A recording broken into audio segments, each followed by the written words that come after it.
Listo, ya empezamos a grabar. Bueno, Gracias. entonces vamos a continuar Profe, entonces con el tema. Dime. qué pena, es que, no sé, es que era para ver si podíamos revisar rapidito el ejercicio anterior, que tengo una duda, Sí, el claro, que claro. hicimos, ese que está ahí, en la parte donde dice, bueno, la derivada de f con respecto a y, tú nos decías que era igual a x, ¿no? La de x, pero pues entonces cambiando la variable. Sí, correcto. Pero entonces el denominador quedaría al cuadrado, ¿no? Y eso no afectaría la forma en que la Eh, derivaste la de fxy. sí, tienes razón. Acá se me olvidó poner el cuadrado. Espérame ya, acá miramos. Pues acá se me olvidó poner el cuadrado. Entonces, Ajá. Y después, sí, claro. Pero fíjate que lo bueno fue que como por la simetría yo usé siempre la derivada con respecto a x. Entonces, para calcular, por ejemplo, fxy, esta, no utilicé la derivada con respecto a y. Bien. Porque fíjate que el exponente que aparece acá es 4, entonces pues eso indica que sí la hicimos con la derivada con respecto a x. Entonces creo que ah, no hay error.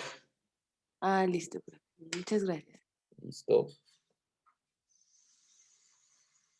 Bueno, listo. Entonces, como les venía diciendo, estábamos hablando entonces de, estas cosas de polinomios de Taylor, habíamos hablado un poquito de esto, habíamos hecho algunos ejercicios, ¿no? Entonces, creo yo que podemos explicar un poquito más esto y luego ya pasar a la parte de valores extremos, ¿listo? Entonces, entonces ya que tenemos este ejercicio ahí, entonces lo que les quería mostrar ahora es que, pues después de haber calculado el polinomio de Taylor, pienso que el polinomio de Taylor nos dio, esta cosa, esta matriz, pues, que teníamos ahí, esta expresión. Sin embargo, pues, escribámoslo explícitamente. H1, H2, entonces es igual a 1 más. Entonces, al hacer la multiplicación, esta doble, esto me va a quedar menos 2. Aquí borremos esto. A ver. Si yo hago esa operación, pues esto me va a quedar menos 2h1 al cuadrado menos 2h2 al cuadrado. Quizás a mí acá se me olvidó que aquí que hay un medio, ¿no? En la fórmula de Taylor. Entonces, pues bueno, ese un medio al multiplicar se cancela los coeficientes 2, entonces esto me va a quedar, realmente lo que me queda es menos h1 al cuadrado menos h2 al cuadrado, ¿listo? Más un residuo de orden 2 en este caso, que depende pues de h1 y h2, ¿listo? Entonces ese es como el resultado ya final del polinomio de Taylor más el residuo. Entonces lo que vamos a hacer ahora es graficar esto y mirar a ver si realmente esto tiene sentido, ¿listo? Bueno, a ver. Listo, entonces, vamos a graficar, ¿listo? Entonces les voy a compartir GeoGebra y vamos a mirar cómo nos da esto, ¿listo? Entonces, déjenme ver, un momento, a ver, listo.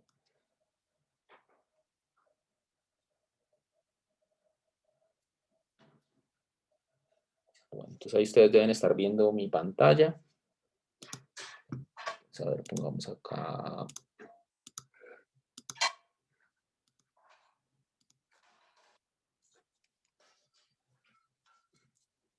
Entonces ahí tenemos el espacio este. Y bueno, vamos a graficar las funciones que nos aparecían ahí, ¿no? Fíjense que, bueno, entonces z igual a 1 sobre x al cuadrado más y al cuadrado, x al cuadrado más y al cuadrado más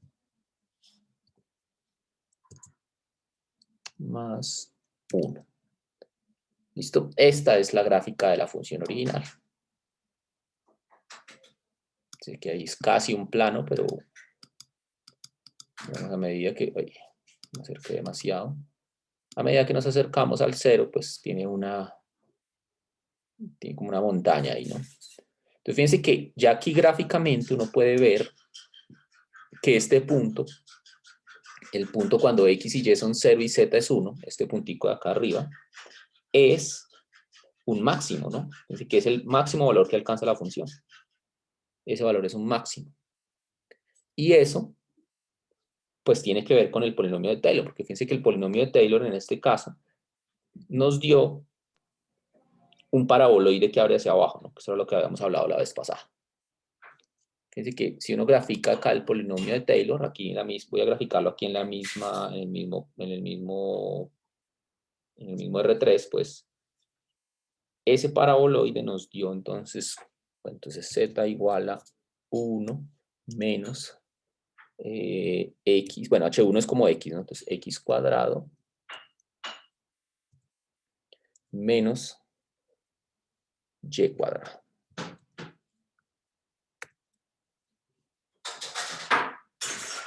Entonces, bueno, fíjense que ahí está, ¿no?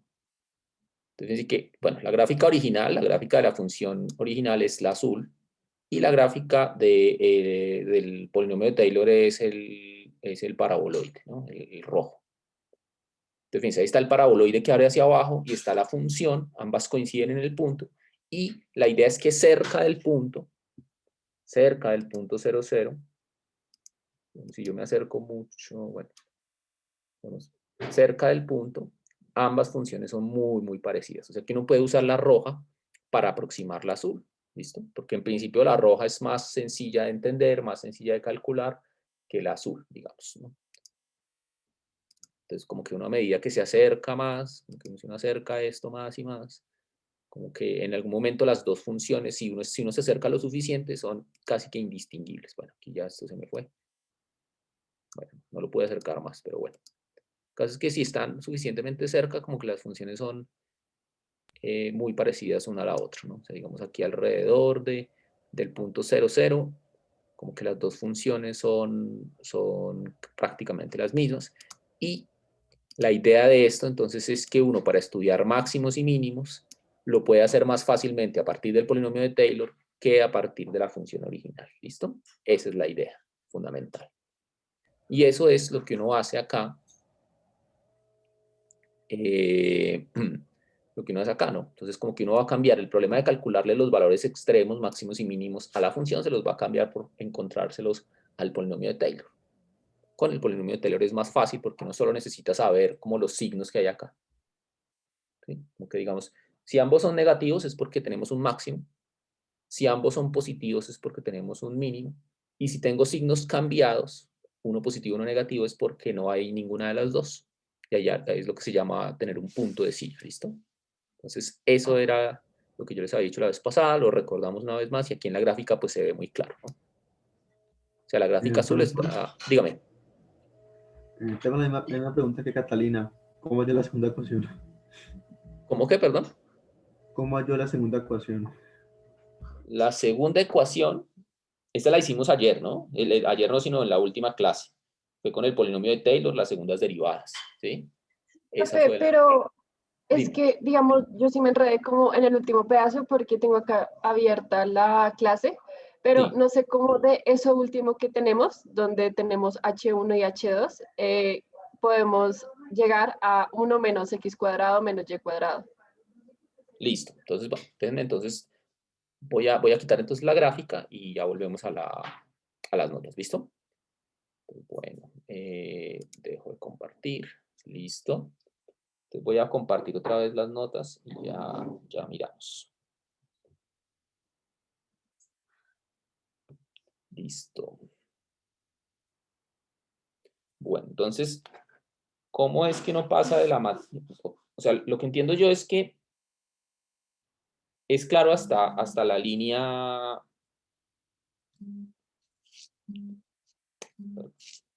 Es claro hasta esta línea, ¿cierto? Sí, señor.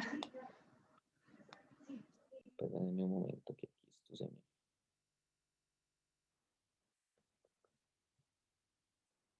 Listo. Entonces es claro hasta la línea, hasta la penúltima, pues, ¿cierto? Entonces, y queremos ver es cómo pasamos a la última, listo. Entonces voy a hacer la cuenta. ¿Listo? Entonces, ¿cómo hacemos esto? Pues, entonces lo que hay que hacer es la multiplicación de matrices, ¿listo? Entonces, H1, H2 igual a 1 más un medio. Y ese un medio viene pues de la fórmula, ¿no? No lo había puesto yo la vez pasada. Entonces, bueno, hay que hacer la multiplicación de matrices. Entonces, listo. Voy a dejar este vector fila quietico y voy a hacer la multiplicación de las dos matrices finales, ¿no? De estas dos. ¿Listo? Entonces, ¿cómo me queda esto? Bueno, esto es fila por columna. Fíjense que esto me va a quedar, si yo hago el producto, me va a quedar menos 2H1 menos 2H2. ¿Listo? ¿Está bien?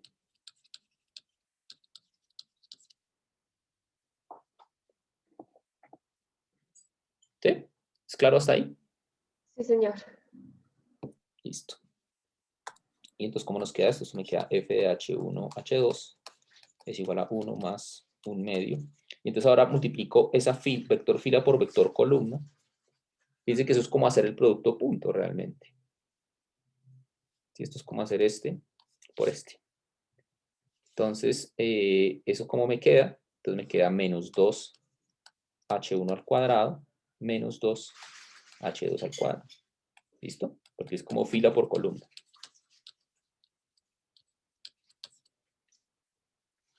Y entonces, ya ahí, pues fíjense que el 2 del denominador, o el 2 del numerador se va a cancelar con el 2 de adentro.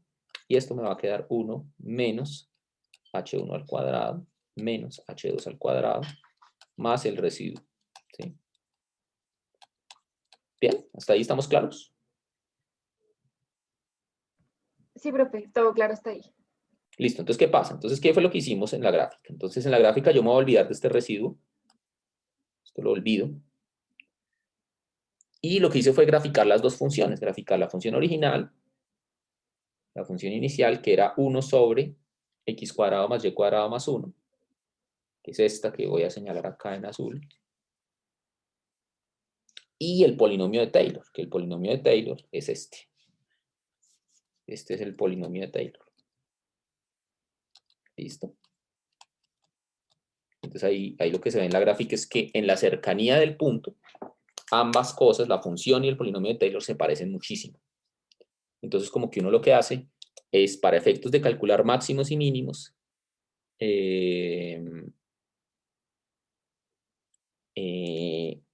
para efectos de los máximos y mínimos, es suficiente considerar el polinomio de Taylor en vez de la función. ¿Listo? Entonces, esa es la idea crucial acá. Es la idea que vamos a seguir en esta parte y pues que voy a explicar pues el día de hoy. ¿Listo? ¿Tiene alguna pregunta, algún otro comentario, inquietud? Profe, a mí no me queda claro qué representa el R2H1, H2. Ese R2, esto es lo que se llama el residuo. ¿Listo? Es lo que se llama el residuo. Y básicamente, ¿qué es eso? Es la diferencia entre la función original y el polinomio de Taylor. ¿Sí? Este residuo es la diferencia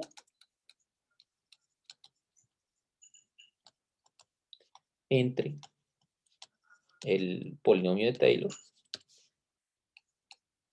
y la función. ¿Listo? Ese es el papel de ese R. Entonces, ¿qué pasa? Ese R, la idea es que ese R, si yo estoy muy cerca del punto que estoy aproximando, ese R es despreciable, es casi como si fuera cero. ¿Bien? Es como en la gráfica que veíamos, ¿no? O sea, si yo me alejo, claro, si yo me alejo, todo es muy diferente, exacto. Es como la diferencia entre la gráfica azul y la gráfica roja. Ese es el R. Entonces, si yo estoy muy cerca de la función, del punto, perdón, ese residuo prácticamente que es cero. Si quieren, déjenme les comparto un momentico otra vez la gráfica, para que lo veamos una vez más. Entonces, fíjense, aquí está la gráfica, ¿no? Entonces, ¿qué es el residuo? El residuo representa la diferencia entre las dos gráficas, entre la roja y la azul. Entonces, claro, si yo me alejo, o sea, digamos, si yo me paro en un punto por aquí lejos del origen, vamos por acá, claro, las dos funciones son muy diferentes y el residuo es muy grande. Pero lo que nos importa es muy cerca del origen. Entonces, muy cerca del origen, incluso fíjense que en la gráfica, muy cerca del origen, como que las dos gráficas se confunden. Aquí arribita esto como que la azul y la roja son la misma prácticamente. Entonces, lo que pasa es que ese residuo en la cercanía del origen es casi cero, porque es la diferencia entre la azul y la roja. ¿Listo? Entonces, es la diferencia entre las dos. Ese es el residuo. Y pues muy cerca del punto que uno está aproximando, en 0, 0, ahí la idea es que ese residuo es prácticamente algo que uno puede olvidar. ¿Listo? Entonces, ese es el R. Bien.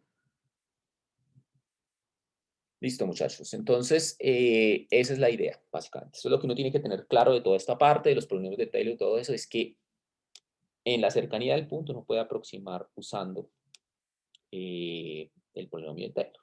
Y pues saber los máximos y mínimos de un polinomio de Taylor, ese es un polinomio cuadrático, es algo más fácil. Va a depender básicamente de los signos. Si es negativo, entonces va a ser, si ambos signos son negativos, entonces va a ser un máximo. Si ambos signos son positivos, va a ser un mínimo. Perdón, al revés. Ah, no, sí, así lo dije bien. Dos negativos máximo, dos positivos mínimo, y signos cambiados ninguna de las dos, que es lo que se llama un punto de silla. ¿Listo? Entonces, eso es lo que teníamos que decir sobre la parte de polinomios de Taylor. Pasemos entonces ahora a la siguiente sección, que es extremos de funciones. ¿Listo? Entonces, esto es extremos de funciones.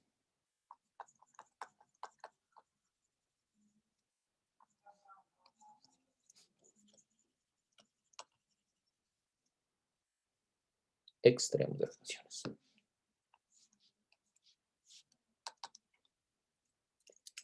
Bien.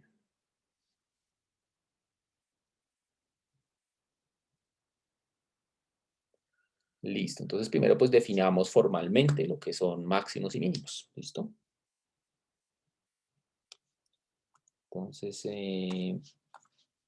definición. Entonces, si yo tengo f, una función que va de un subconjunto de Rn a R. Fíjense que toda esta teoría que estamos haciendo es para funciones con valores reales, ¿no? Toda esta parte, porque pues para hablar de máximos y mínimos, pues yo tengo que poder decir quién es menor que quién, ¿no? Debo tener un orden en el conjunto. Entonces, cuando las funciones toman valores en R3 o R2 o R5, pues ahí no es tan claro cuál es el orden ahí. Entonces, para eso, para tener un orden, yo necesito que la función caiga a los reales. Y ahí tiene sentido hablar de cuál valor es más grande que cuál, ¿no? Listo. Entonces, si f es una función de un subconjunto de Rn a R, y digamos x sub 0 un elemento de u, entonces ese punto se llama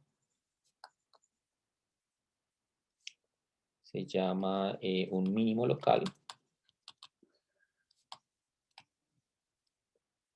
Se llama un mínimo local de f si existe una vecindad b de x sub 0 tal que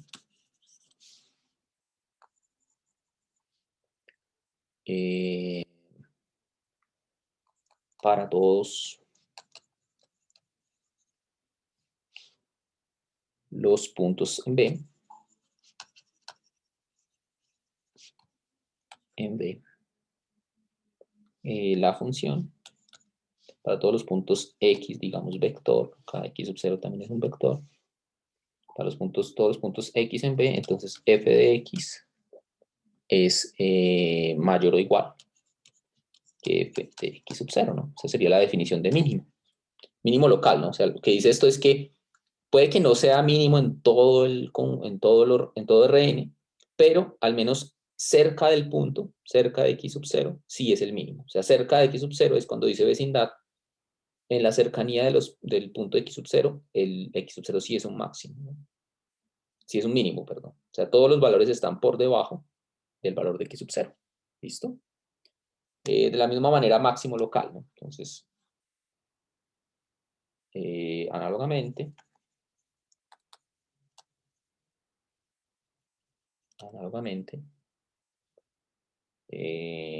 x sub 0 que pertenece a u es un máximo local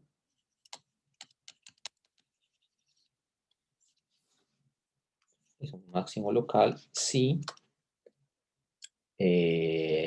pues existe una vecindad v de x sub 0 tal que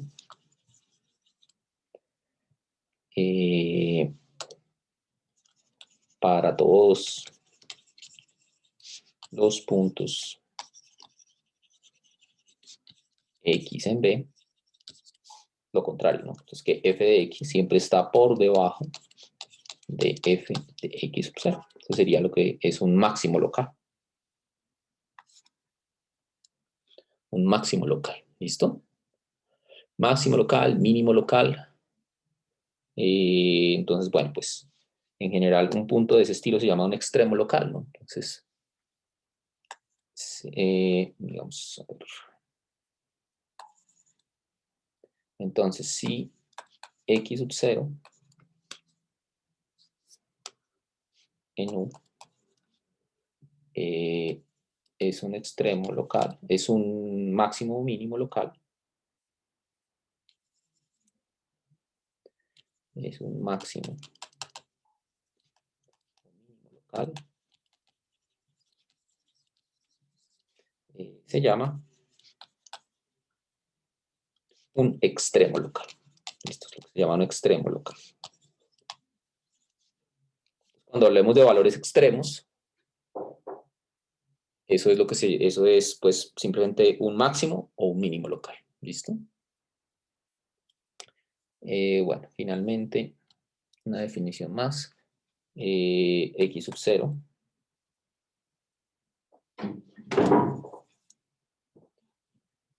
x sub 0 es un punto crítico. Un punto crítico de f si el gradiente es 0. No dice que f es, x sub 0 es un punto crítico de f si el gradiente es 0. Y finalmente, la última de estas definiciones es que si x sub 0 es un punto crítico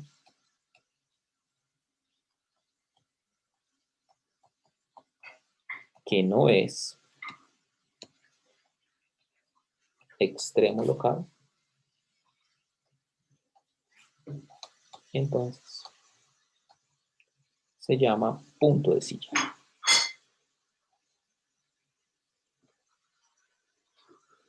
Punto de silla.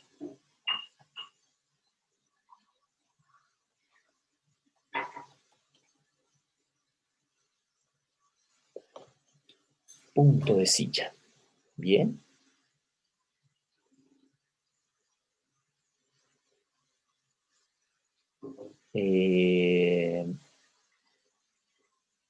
Entonces, todo esto es la formalización de lo que les había yo contado en las clases anteriores, ¿no? Entonces, uno puede estudiar máximos o mínimos, pero hay puntos que no son ninguna de las dos cosas. Esos son los que se llaman puntos de silla, ¿bien? Entonces, ¿cómo se ven estos en la gráfica? Pues ya habíamos hablado un poco de eso, pero lo recuerdo. Vamos a hacer las grafiquitas acá. Entonces, ¿cómo se ve un máximo local en la gráfica de la función? Entonces, un máximo local en la cercanía del punto, ¿no? O sea, la gráfica lejos del punto puede ser cualquier cosa, pero en la cercanía del punto, eso no puede ser otra cosa que un paraboloide que abre hacia abajo, ¿no? Es lo que sería un máximo local. Máximo local. Es lo que sería un máximo local.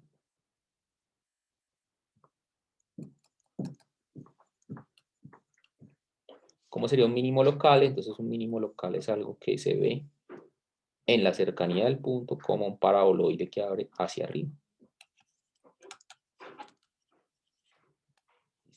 En la cercanía del punto, esto es un mínimo local.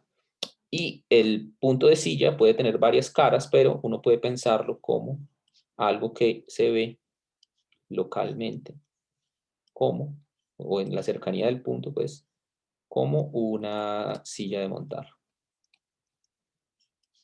¿Listo?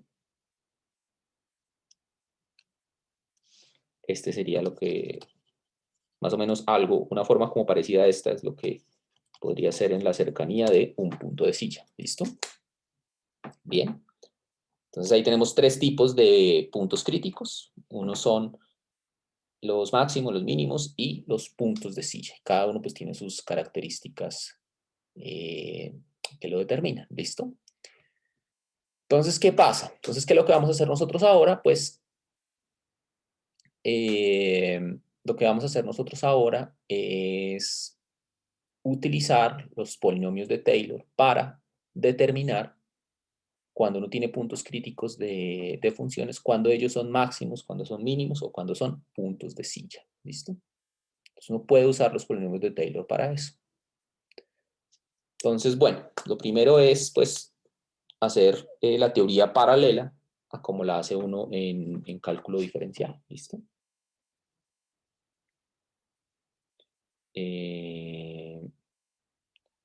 Listo. Entonces, pues veamos. Entonces, veamos. Entonces, primero un teorema.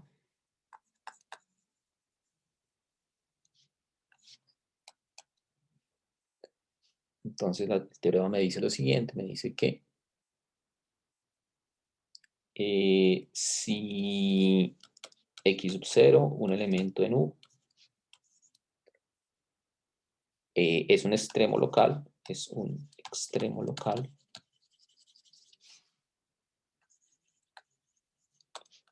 entonces es un punto crítico, es decir, entonces el gradiente de f es 0. ¿Listo?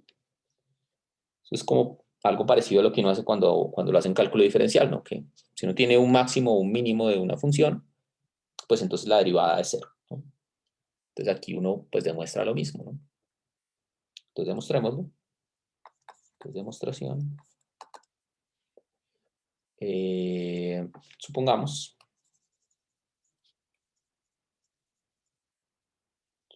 que f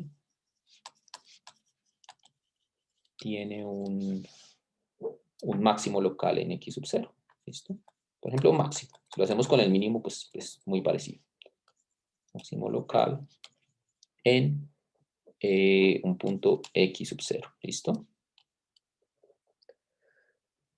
Entonces, ¿qué quiere decir eso? Fíjense que eso me dice que si yo tomo cualquier curva que pase por x sub 0, esa curva va a tener un máximo ahí también, ¿no? Esto implica que, bueno, entonces si quieren hagamos un dibujito para explicar eso. Entonces vamos que yo tengo un máximo. Entonces, como les había dicho, un máximo, pues, básicamente lo que me está diciendo es que como que alrededor del punto, la gráfica se ve de esta manera, ¿no? Como un paraboloide que abre hacia arriba, ¿no? Entonces, pues, fíjense que si yo me muevo en cualquier dirección alrededor de ese punto, si yo tomo una dirección H por acá y me muevo en cualquier dirección, pues la curva que me resulta ahí,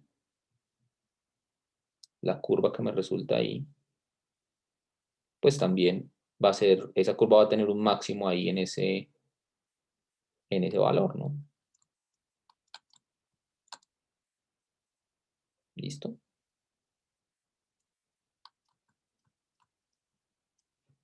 Esa curva va a tener un máximo ahí en ese valor. ¿Listo? Entonces, bueno, entonces lo escribo. Entonces, eso implica que para cualquier h,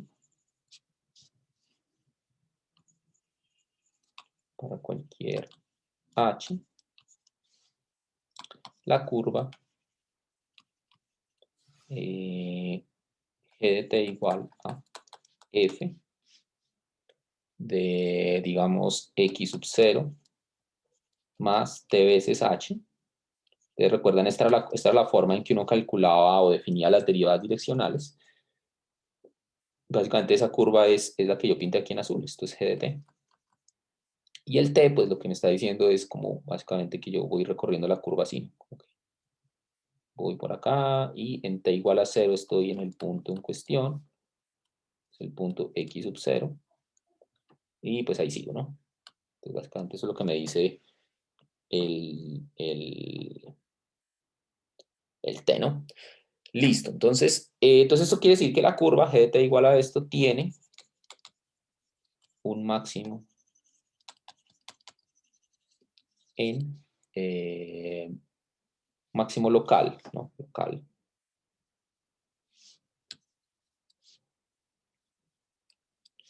Máximo local en t igual a 0, ¿sí? Y pues ya básicamente lo que queda es hacer o aplicar lo que ya sabíamos de cálculo diferencial en una variable.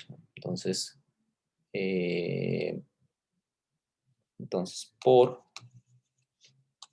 teoremas de cálculo diferencial de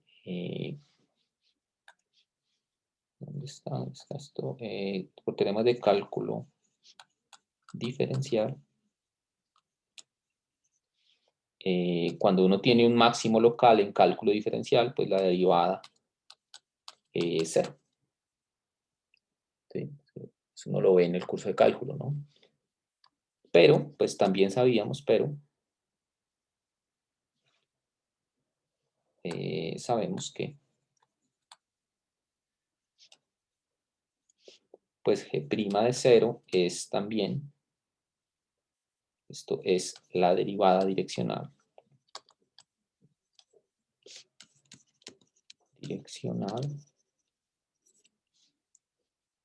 De f en la dirección de h. Eso lo sabíamos pues de cálculo de cosas que habíamos probado antes, ¿no? La derivada direccional justamente la derivada de g en 0. Pero, fíjense que luego, entonces, fíjense que esto es para todo h, ¿no? Entonces luego, todas las derivadas direccionales, un momento, luego, todas las derivadas direccionales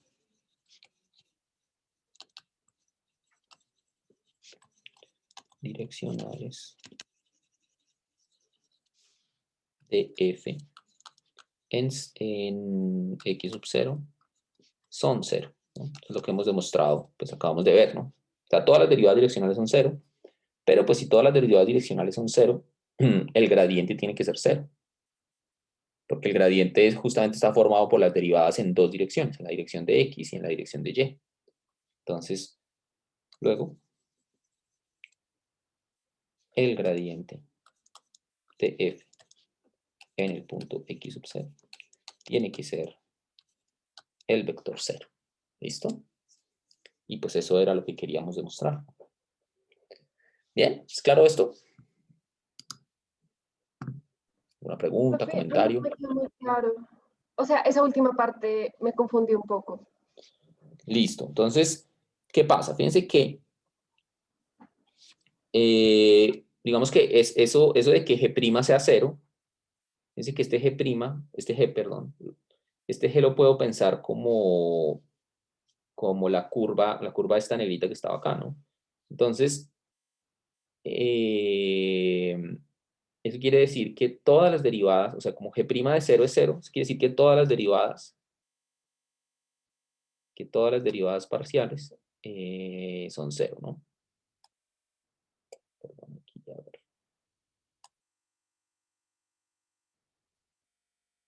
Quiere decir que todas las derivadas parciales son 0. ¿Listo? Todas las derivadas direccionales, perdón, son 0. Entonces, ¿qué pasa? Fíjense que la derivada de f con respecto a x, esto es lo mismo que la derivada en la dirección 0. ¿Sí? Esto es lo mismo que la derivada en la dirección 0. En la dirección de x, perdón. ¿Sí? Esto es la derivada en la dirección de x. Y la derivada con respecto a y es una derivada direccional también, ¿no? Esto es la derivada en la dirección de y.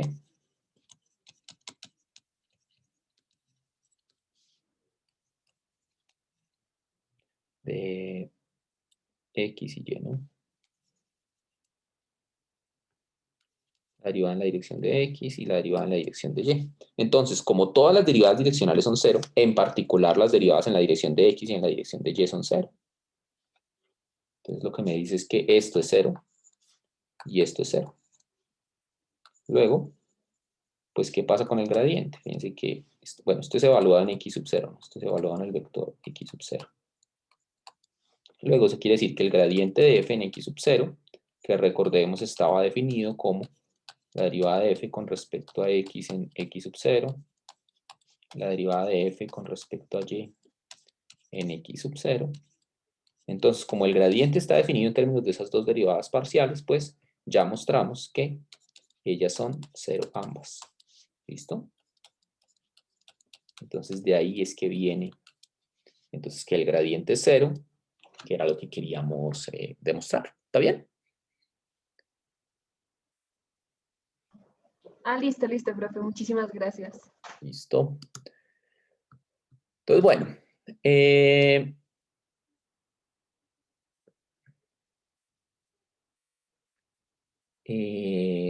Veamos un ejemplo de esto. Veamos un ejemplo de esto. Ejemplo.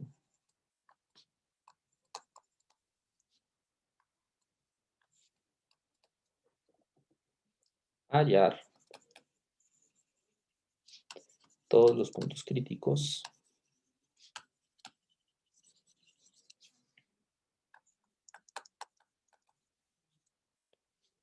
de la siguiente función. Z igual a x al cuadrado y más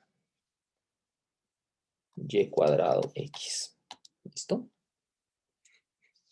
Entonces el teorema anterior nos muestra pues que esos puntos críticos contienen, digamos, a los máximos y mínimos locales. Bien.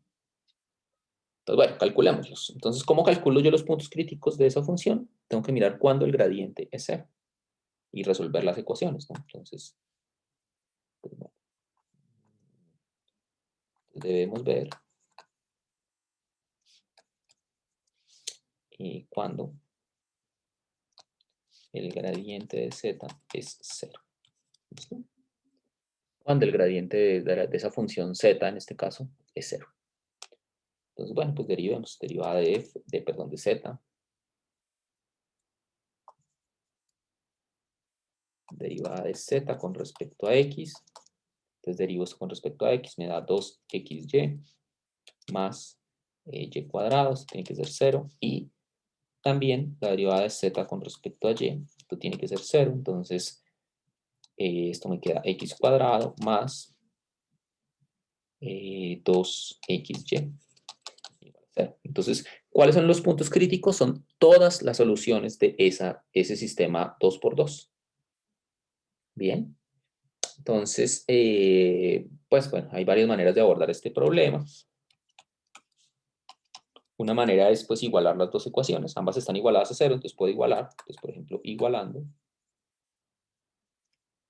1 y 2, ¿Qué obtenemos? Pues obtenemos que 2xy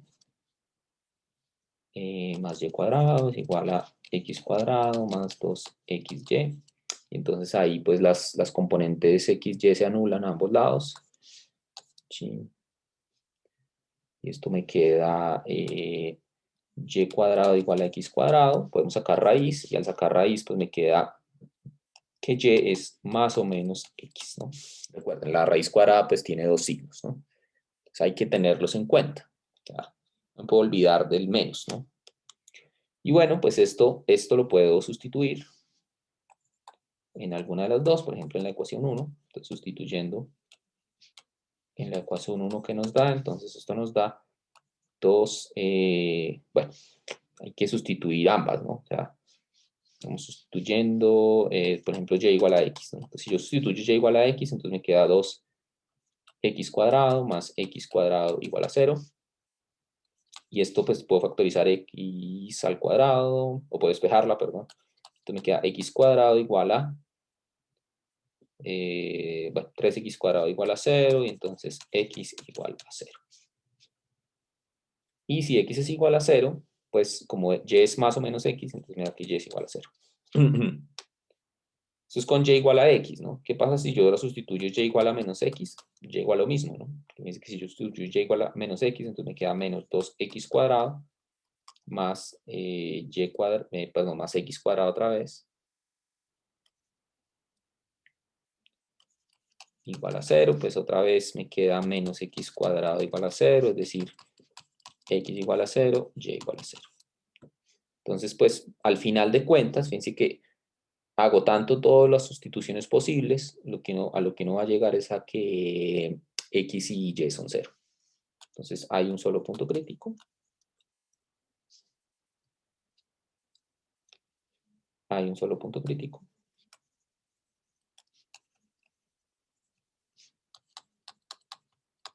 Crítico que es 0,0. ¿Listo? Que es el que pues viene de sustituir todas estas ecuaciones. ¿Listo? ¿Es claro esto?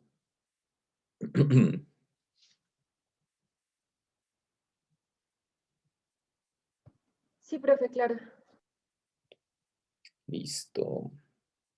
Entonces, bueno, pues con esto terminamos el día de hoy. ¿Listo? Entonces, recuerden revisar los ejercicios de la plataforma. Y bueno, pues seguimos entonces mañana. ¿Listo? Que pasen buena tarde. Dígame. Digamos, con esto usamos los puntos críticos, pero digamos si nos dan una ecuación como la que nos mostraste antes de z igual a 1 más x al cuadrado más y al cuadrado, hacemos lo del polinomio de Taylor y así hallamos el punto crítico. Lo del polinomio de Taylor es para saber si el punto crítico es máximo o mínimo. ¿Listo? De eso todavía no hemos profundizado más, pero la próxima vez hablamos de eso. Por ahora estamos solo con puntos críticos, luego ya vamos a pasar a determinar si son máximos o mínimos locales. ¿Listo? Ok, gracias. Sí, lo mismo que me preguntaba Gabriela, ¿no? Eso es con el polinomio de Taylor, pero eso todavía tenemos que hablar un poco más, ¿listo? Entonces eso será el tema de la próxima, ¿listo? Bueno, Profe, entonces, yo tengo una dime, pregunta, dime. pero es más sobre el parcial de la otra semana. ¿Usted va a dejar algún taller de repaso? Déjenme reviso, ¿ya es la otra semana? Pensaba que Creo era que un sí, profe. poquito más lejos. Déjenme un momento, a ver, tengo el programa, acá está. El programa, entonces el programa me dice que sí, que de la semana del 8 al 12 de marzo hay un parcial. Entonces debe ser el viernes, ¿listo? El viernes, de este viernes en 8 días, entonces tendríamos el parcial. Y básicamente lo que veamos esta semana, ¿listo? Ah, listo, Básicamente lo que profe, pero veamos esta como tal, semana. ¿va a dejar un taller? Vamos a dedicar las clases de la semana del principio de esa semana para hacer preparación para el examen, ¿listo? Ah, listo, perfecto. Y también quería preguntarle si el parcial va a ser como los quizzes por la plataforma de Workplace, creo que se llama así, o si va a ser por SICUA o cómo. Va a ser por SICUA, no va a ser por Webwork, pero pues va a Eso. ser va a ser entregando un formulario. Bueno, yo tengo ya un procedimiento establecido que yo les cuento, ¿listo? Entonces, el enunciado les aparece por SICUA, pero ustedes me envían las soluciones por un formulario que yo les voy a poner, ¿listo? Yo les voy contando, ¿listo? Ah, listo, profe, muchísimas gracias. Listo, muchachos, que estén bien. Nos vemos mañana.